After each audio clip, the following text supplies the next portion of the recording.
Well, so I think there's this sense still that leadership is you have to be really tough and strong and forceful and show the way and maybe even be mean and um critical and impatient and angry to get the best out of people. That's basically the struggle that we have right now is the debate between is goodness tough enough to get the same results as meanness and judgment, harshness. Is harshness versus goodness.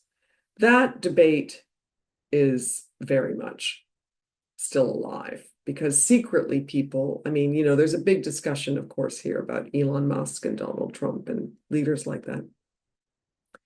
And there's plenty of, um, there's, but the literature shows that toxic leadership is toxic.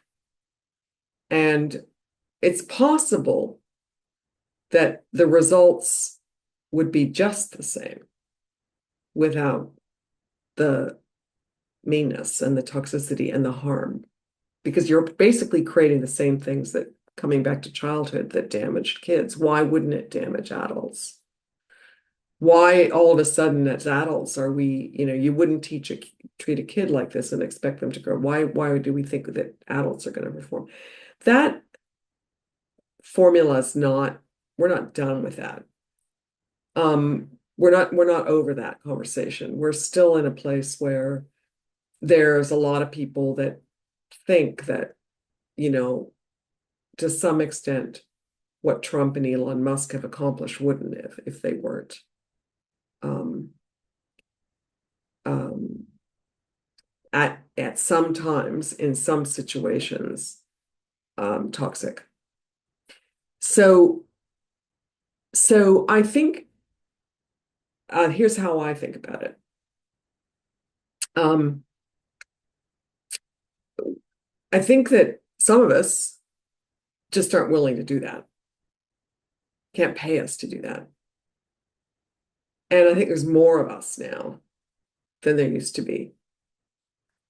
And the research shows that toxic leadership doesn't bring the best out of people. So that's what the research is saying. The many of us are just not willing to do that. And so the two are kind of coming together to a place where you're going to have more and more pockets of humane toughness. Toughness doesn't go away. That's not, we're not talking about not being tough. I mean, I'm tough.